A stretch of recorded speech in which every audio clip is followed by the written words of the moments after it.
5 তারিখের পরপর মনে আছে একটা ভিডিও করেছিলাম, শুধু দেখছিলাম যে কিভাবে রাতারাতি মানে 2 সপ্তাহের ভেতরে আওয়ামী লীগকে পুনর্বাসনের জন্য এই দেশের মানুষ শুধু টাকার জন্য, টাকা কিছু ওদের টাকা পয়সা ফেলে গিয়েছে, এই টাকার ভাগ নেওয়ার জন্য মানে বিএনপির এই গ্রুপ ওই গ্রুপ, জামাতের এই গ্রুপ ওই গ্রুপ, এনসিপির এই গ্রুপ, মানে কোন গ্রুপের আগে কোন গ্রুপ যাই করবে। ধরেন যদি আওয়ামী লীগের সব প্রপার্টি নিয়েও নিতেন, নিয়ে যদি নিজেদের মধ্যে ভাগ করতেন তাও সমস্যা হইতো না। মানে কার আগে কে যাবেন, ওরে শেল্টার ভাই আমি তোমার দিয়ে দিব, তুমি আমার এটা শেল্টার দাও। তো ওই এলাকায় মনে করেন একই রাজনৈতিক দলের 2জন নেতা আছে, ওই নেতাকে বললো তুমি আমারে দাও আমি তোমার শেল্টার দেবো, সে শেল্টার দিচ্ছে। কেন্দ্রীয়ভাবে যদি মনে করেন পলিটিক্যাল দলগুলো সব নিয়ে নিত তাও কিন্তু এই সমস্যা হইতো না। তো গণিমতের মাল নিয়ে নিবেন।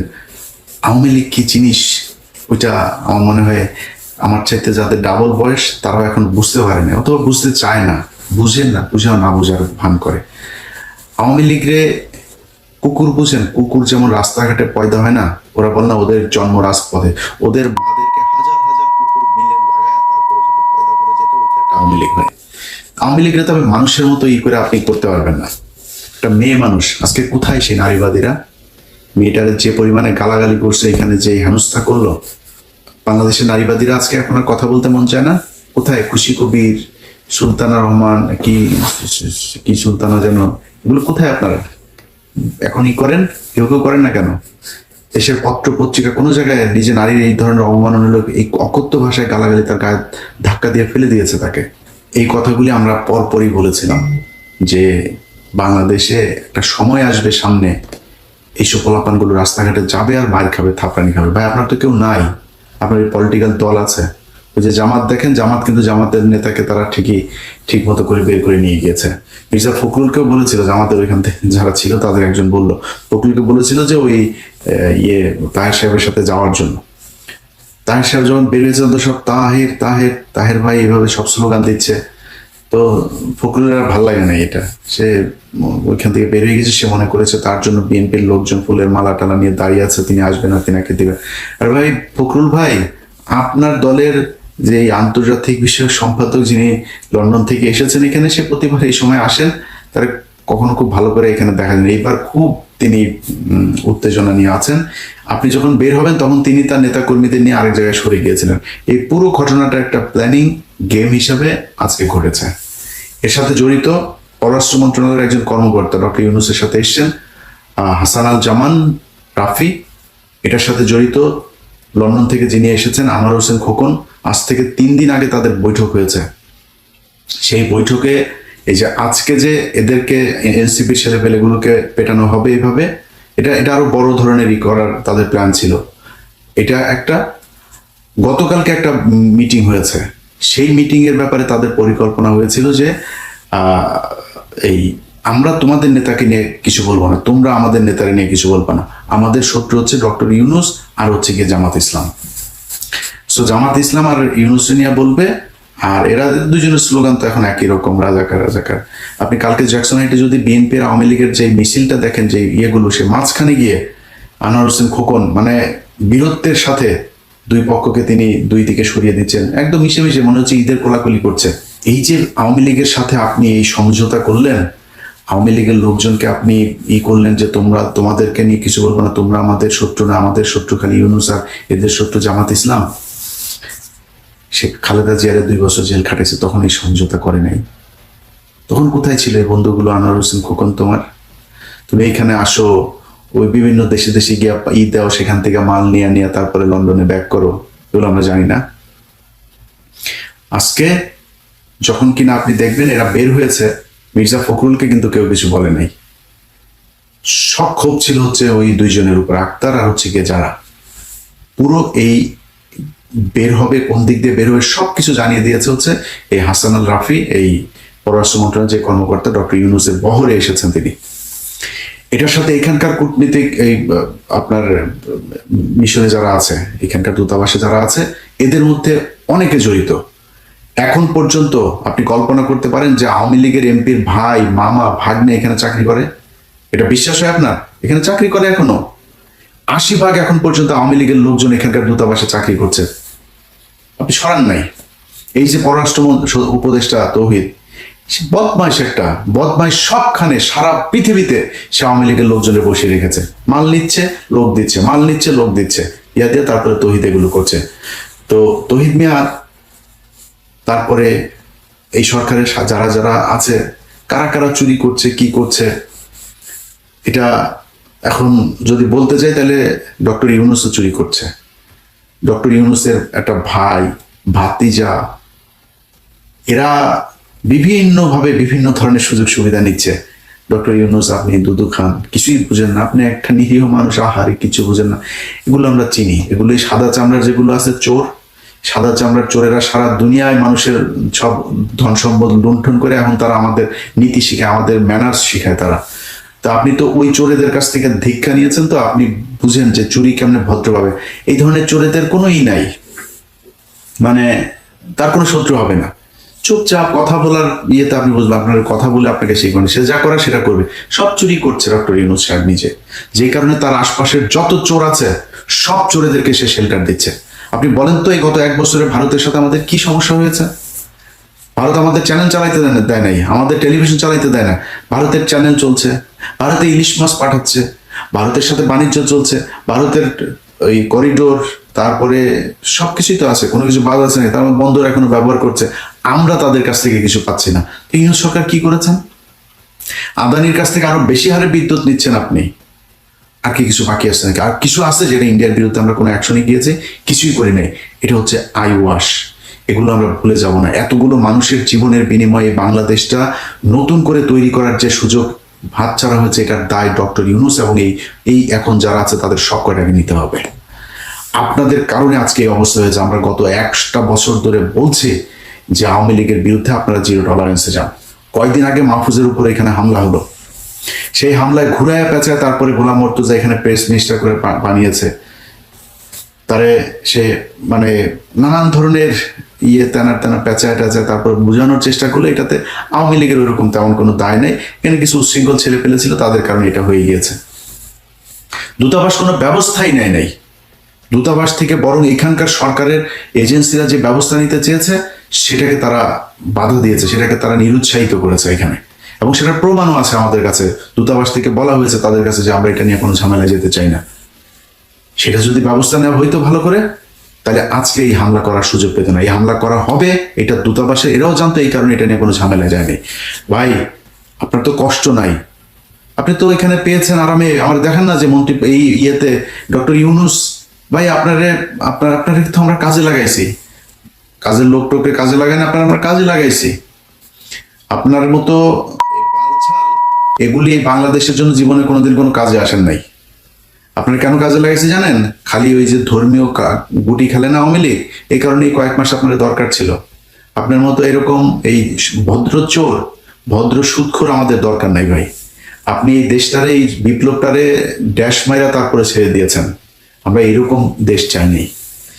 এই এই কয়টা দিন যদি নাকি আপনি মনে করেন যে ন্যূনতম একটা একটা শৃঙ্খলা, মানে কি হয় না যেটা আগে হতো না, আগে হতো যেটা এমন কিছু আছে যেটা এখন হচ্ছে না, কোনো কিছু ভালো হয়েছে, ঘুষ, সুদ, কোনো মারামারি, দখল, চাঁদাবাজি, সবকিছু হচ্ছে। তা আপনার মতো এরকম ভালো এক বালের রাষ্ট্রনায়ক দিয়ে আমার লাভটা কি? আপনি কি পার ফেলাইছেন? আপনি গত এগুলোর ব্যবস্থা আপনার চোখের সামনে চুরি করে আপনি কিছুই বোঝেন না। সব গুড়া মুড়া এগুলি খাটাস গুলি ধরছেন, জীবনে কোনোদিন নামও জানি না। এই দেশের এই 15 বছর তার অবদান কি? আপনি সরানো না তাদেরকে। আপনি এই জন্য এসেছেন এখানে। আপনি যা ডিজার্ভ করেন তার চাইতে শত সহস্র কোটি কোটি গুণ আপনাকে বেশি সম্মান দেওয়া হয়েছে। আপনি আমার ক্ষমতা আছেন দেখে আপনার চ্যাটের ভালো হয়ে গেছেন, আপনার কিছু আপনার তো মিয়া কামলার মতো কামে লাগাইছি আমরা। আপনার এখানে থাকলে, আপনার মতো এরকম একটা সুদখোর যদি থাকে, তাহলে ইন্টারন্যাশনালি তারা আমাদের কিছু বলবেন, এই জন্য কামে লাগিয়েছে আপনার। আপনি দেশের জন্য জীবনে কোনদিন কিছু করছেন নাকি? আপনি ওইখানকার ঘুরেন, খালি সারা দুনিয়ায় গার্লফ্রেন্ড আর মদ নিয়ে ঘুরেন, দেশের কোনো কাজ করছে? আপনি জীবনে কোনোদিন আজ পর্যন্ত কাজ করেছেন? কোনো কিছু করেন নাই। এখন সুযোগ পেয়েছেন, লুটপাট করে খাচ্ছেন। আপনার ওই যে ভতিজা যা আছে সব চিনিত রে ভাই। হ্যাঁ, আপনার এক অপূর্ব চোদনে থাকতে পারে না মানুষ, এর কাছ থেকে নেয়, ওর কাছ থেকে নেয়, এমন বিশাল বড় এক নেতা হয়ে গিয়েছে। তো আওয়ামী লীগের লোকজনের সাথে ঘুরে ঘুরে এখানে এই যে বিশ্বজিৎ টিশ্বজিৎ এগুলির সাথে দান্দাবাজি করে, ব্যাংক থেকে আইনে এখানে এনে তারপরে টাকা করে, এই স্পন্সর করে। মেরিয়ট করেছে, কয়েক লক্ষ ডলার খরচ করে তারপরে এখানে প্রোগ্রাম করেছে, কোনো মানুষজন নাই, খালি বাংলাদেশের বিভিন্ন ব্যাংক থেকে টাকা এনেছে, ধান্দাবাজি সবই হচ্ছে। এই দেশের কি উপকার হয়েছে? একটা সাধারণ মানুষের কি উপকার হয়েছে? যে ছেলেগুলো মারা গিয়েছে তাদের তালিকা এখন পর্যন্ত করতে পারে নাই সুদখোর ইউনূস। আপনারা এই বিপ্লবে আপনি যে ক্ষতিটা করলেন, এটা সুযোগ আপনার হাতে ছিল। বাংলাদেশের মানুষ আপনাকে একদম ব্ল্যাঙ্ক চেক দিয়ে দিয়েছিল, ব্ল্যাঙ্ক সাপোর্ট দিয়েছিল, যা মনে চায় করেন ডক্টর ইউনূস। আপনি চুরি, আপনার কিছু লোকজনের চুরির সুযোগ দেওয়া ছাড়া আপনি কোনো কিছু করেন নাই। এই জন্য এতগুলো মানুষ মারা যায়নি। আমরা, আমার পরিবার বাড়িতে থাকতে পারি নাই। ওই ওই জেলার পুলিশ সুপার, ওই জেলার পুলিশ সুপার, অমুক বাহিনী হাজিরা দিতে দিতে শেষ, কেউ চাকরিও করতে পারে নাই। খোঁজ নিয়েছেন আমার পরিবারের লোকজনের সরকারি চাকরি গিয়েছে, সে চাকরি ফেরত পেয়েছে কিনা খোঁজ নিয়েছেন? এখন পর্যন্ত জেনেছেন? মামলা পর্যন্ত সরান নাই। আপনাদেরকে ছেড়ে দিব মনে করছেন, এইসব জেদ মনের ভিতরে, চুপচাপ বসে আছে, অনেক সহনশীলতা দেখাচ্ছে। কারণ অনেকগুলো সমস্যা, হাসিনা না থাকাতে অনেকগুলো সমস্যা মাথা থেকে সরে গিয়েছে, যে কারণে হজম করছে খুব ঠান্ডা ভাবে। এটা খুব বেশি দিন হজম করবো না। এখন তো তাও আসেন ক্ষমতায়, তারপরে একটু কম বলি, ক্ষমতাটা যাইতে দেন, গোষ্ঠী উদ্ধার করে ছেড়ে দিব আপনাদের। আপনারা কি মনে করছেন তোরা যারা চুরি করছিস সেখানে বসে, তোদের দেশ ঠিক করে দেওয়া যাইতে হবে? এই 3 মাস যা সময় আছে না, এই 3 মাসের মধ্যে আওয়ামী লীগের সবকিছু একদম জিরো টলারেন্সে গিয়ে এদের সব করে ধরবি, এদের বিরুদ্ধে ব্যবস্থা নিবি। এখানে যারা করে এদের চেহারা দেখা যায় না। আমার সম্পত্তি ক্রয় করতে যায় নাই, কনক সারোয়ারের বন্ডে ধরে নিয়ে যায় নাই, পিনাকির বাড়ি ভাঙচুর করে নাই, ওই বিএনপি লন্ডনের মালেকের বাড়ি ভাঙচুর করে নাই, বাদল মির্জার বাড়ি ভাঙচুর করে নাই, এগুলো করে নাই তারা। তোরা কি করছিস এখানে? ওরা যে চেহারা দেখায় দেখায় যা মনে চায় তাই করে। কি করছিস? খালি টাকা পাইলি চলে, টাকা বলতে লাগাইতে দিবি তোরা, তোদের মাদেরকেও লাগাইতে দিবি। তোরা টাকা পাইছিস আর কিচ্ছু মনে নাই তোদের। কি আওয়ামী লীগ করে, কে কি করে, দেশে কি হয়েছিল কিচ্ছু মনে নাই। ইভেন এই পোলাপান গুলা, আরে ভাই এই দেশের সমস্যাটা কি ছিল জানেন না? এই দেশের সমস্যা ছিল বিডিআর হত্যাকাণ্ড। ভুলে গেলেন? মনে নেই এদের কথা? আমি খুব ক্ষুদ্র মানুষ, বিডিআর এর পরিবারে পরিবারে যা জিজ্ঞেস করে গিয়ে, যারা জেলখানায় আছে ওদের জিজ্ঞেস কর, আইনজীবীদের জিজ্ঞেস কর, যারা মুক্তি এই কেন 3 দিন আগে যারা 15 দিন মুক্তি পেয়েছে, জিজ্ঞেস করে তোদের কোন বাপের অবদান ছিল এখানে। টাকা দিচ্ছিস আমারে? ওই ফেনীতে নুসরাত হত্যাকাণ্ড নিয়ে এই বনজ 16টা লোকের ফাঁসায় দিয়ে গেছে, একদম নিরীহ মানুষ 16টা। এখন পর্যন্ত কন্ডেম সেলে গায়ে লাগে না। 1 বছর 1.5 বছর হইতে গেল গায়ে লাগে না, লোকগুলির কথা মনে হয় না? কারা কারা কষ্টে ছিল খোঁজ নিছিস কোনোদিন? আমি যা সেই লোকের আইনে টাকা দিছি, ওই সেই ফরিদপুরে মনে আছে পঞ্চপট্টিতে যে মানুষগুলো যে মারলো, 2টা ছেলেরে পিটায় মেরে ফেললো মন্দিরের পাশে, গেছিস? ওই যে একটা মহিলারে ভোট দিতে যায় না এদিকে, তারা যে 4 বাচ্চার জননীটারে যে সুবর্ণচরে ধর্ষণ করলো, গেছিস? তাদের খোঁজ নিছিস? তোদের তো উচিত ছিল এগুলি করা। আবরারের বাসায় আবরারের বাপ মারে দেখতে গেছিস? আবরারের পরিবারের জন্য কিছু করছিস? আমি গরিব মানুষ, আমি তারপরে আমার সামর্থ্যের মধ্যে যতটুকু সামর্থ্য ততটুকু করেছি। যে কটার নাম বললাম সবগুলো পরিবারের কাছে গিয়ে জিজ্ঞেস কর গিয়ে। তোরা সেটা ভুলে গিয়েছিস, মনেই রাখিস নাই। তোদের হাতে সুযোগ, এখনো সুযোগ আছে। এই হাসনাত সার্জিস এরাও যদি চায় না, এখন পর্যন্ত বিডিআর এর এটা নিয়ে কোনো কথা বলেছেন? আপনারা একজনকে পাঠিয়ে দিয়েছেন, একজনকে কেন? ওইটা আপনার কাছে মেন মনে হয় না? ধান্দাবাজি করার জায়গা পান না? আপনাদের কিছু বলি না দেখে কি মনে করেন? এগুলি করেন, এগুলির মানে কোনো দায় নাই। সময় যতদিন আসে না, এরপরে দেখাবো মজা। যদি বাংলা এডিশন বন্ধ করে দেয়, একবার বাংলা এডিশন নিতে গিয়া কত কাহিনী টাহিনী কইরা তারপরে আমার কাছ থেকে টাকা চায়, 1 কোটি টাকা চায়। এই মাহফুজের পিয়ন টাকা চায়, ওরে অডিও টডিও আছে, এরপরে অডিও পাঠাইছি, এরপরে অনুমোদন দেয়। তার আগ পর্যন্ত দেয় নাই, অডিও পাঠানোর পরে তারপরে অনুমোদন দেয়। ঠিক আছে ভাই। আর আরেক ব্যক্তি বলতেও ভালো লাগে না ভাই, সবার ব্যক্তি আক্রমণ কত করবো বলেন? শরীরে রক্ত টকবক করে জানেন এই জিনিসগুলো যখন দেখি। আরে ভাই, আপনার আওয়ামী লীগের লোকজনই করবে যে ভাই আপনার কমেন্ট করবে এর সাথে ভয় পাই। হয়তো পাই রে, তোদেরকে ভয় না পাওয়ার কিছু আছে? তোরা একটা মানে একদম সহজ সরল মানুষের একটা দেশ, এদেরকে তোরা ধরে 15,000 মানুষের মেরে ফেলছিস। তোরা, তোর বাপ ছিল তখন, তোরা যুবতী মেয়েদেরকে ঘরে ঘুমাইতে দিস নাই, তোদের রক্ষী বাহিনী, তোদের এই যে তোর বাপের ভাগনা টাইগনা যেগুলি ছিল এগুলি মিলে এগুলি করতো। তোরা তো হিংস্র। তোরা মানুষের গান পাউডার দেখে মারতে পারিস, 6 মাসের বাচ্চারে সব মেরে ফেলতে পারিস, তোরা মানুষের মরা মানুষের উপরে জাম করতে পারিস, তোরা লগি বৈঠা দিয়ে মারতে, তোরা আগুন ধরাই দিতে পারিস জ্যান্ত মানুষের শরীরে। তোরা যা করছিস আমরা জুলাইতে হতো, তোদের তো ভয় পাই। কিন্তু যদি নাকি জিজ্ঞেস করিস যে ভাই ফাইট করবেন নাকি, বল, তোরা ঘোষণা দে, কবে কোথায় কোন জায়গায় ফাইট করবি ঘোষণা দে। তোরা ঘোষণা দিয়ে বল তোদের ওই জায়গায় শুধু এই যে আজকে দুইজনের পাইছিলি কি পাল্টাছিস? ডিম মারিস কেন? ডিম মারিস কেন? ডিম কেন মারো? বোতল কেন মারো? আর কিছু করতে পারো নাই? হাতের কাছে পাইলা, এরা তো তোমাদের 32 নম্বর দুষে দিয়ে এসেছে, নেই আমরাই তো বা মারা মারা ফেলে কেন? মারা ফেলি না কেন? মেরে ফেলতি, খালি ডিম মারিস কেন? মানে ডিম ওইটা বাই ল, ওইটা অ্যালাউড, এই জন্য তুই একটু করতে পারছিস, যাতে মাতাল তালে ঠিক। আর কিছু করিস নাই, পারবিও না। তোর বাপের বাড়ি ভেঙে দিস না, কিছু করতে পারছিস? তোর বাপের বউ বা ছোট বাচ্চা টাচ্চা সব পিছিয়ে চাপতে মেরে ফেলছে না, ডালিম মেরে কিন্তু কিছু করতে পারছিলি?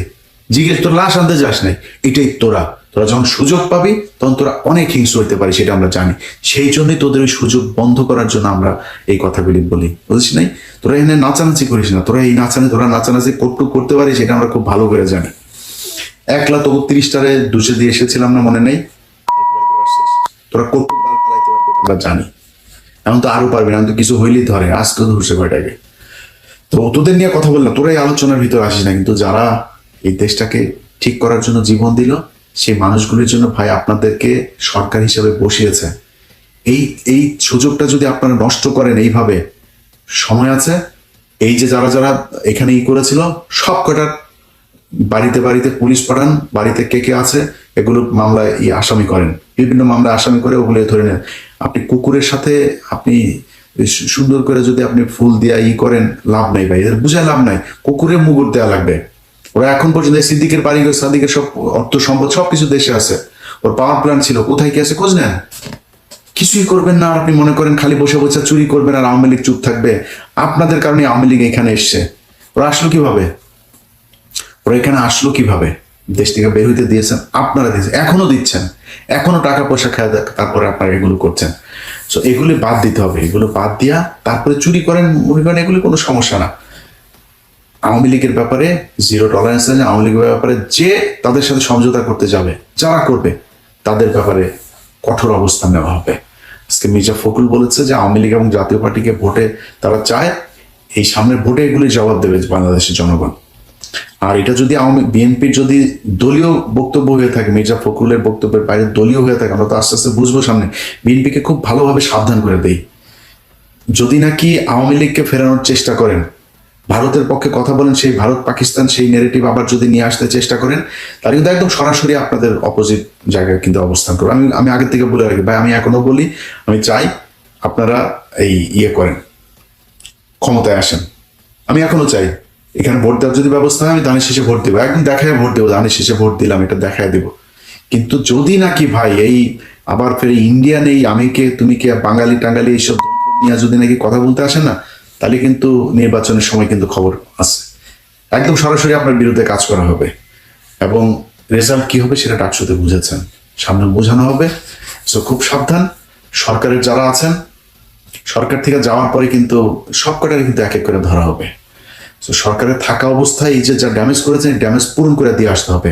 আওয়ামী লীগের হত্যা মামলার আসামিরা ঘুরে বেড়াচ্ছে, চোখের সামনে জুবাইয়ের সময় টিভিতে অফিস করে, কমলদের সময় টিভিতে অফিস করে, এগুলো আমাদের সাথে একদম সরাসরি গালের জুতা মারার মতো। এগুলো দেখলে আমাদের খারাপ লাগে। এটার সাথে যারা যে অবস্থানে আছেন, সময় টিভির মালিক পক্ষ হোক, যে যার জায়গা থেকে কিছু করেন নাই, আপনাদেরকে যেখানে যখন যেভাবে পাওয়া হবে সেভাবে অতএব এখনো সময় আছে। আওয়ামী লীগের ব্যাপারে ঐক্যবদ্ধ হন। আপনি আজকে ক্ষমতায় আসবেন, কালকে বিরোধী দলে হবেন, আবার ক্ষমতা আসবেন, আবার বিরোধী দলে থাকবেন, কোনো সমস্যা হবে না, গুম খুনের শিকার হইতে হবে না। সো আওয়ামী লীগ এবং ইন্ডিয়ার ব্যাপারে পরিষ্কার অবস্থানে থাকতে হবে, দেশের সবার ঐক্যবদ্ধ হইতে হবে। যারা আজকে এখানে আহত হয়েছেন তাদের প্রতি সহমর্মিতা জানাই। আক্তার যারা সহ সবাইকে অনুরোধ থাকবে, যে কদিন এখানে আছেন সাবধানে থাকবেন, এবং পরিস্থিতি যখন যেখানে যাবেন আমাদেরকে জানাবেন। অবশ্য আপনারা তো নিজেরাই অনেক কিছু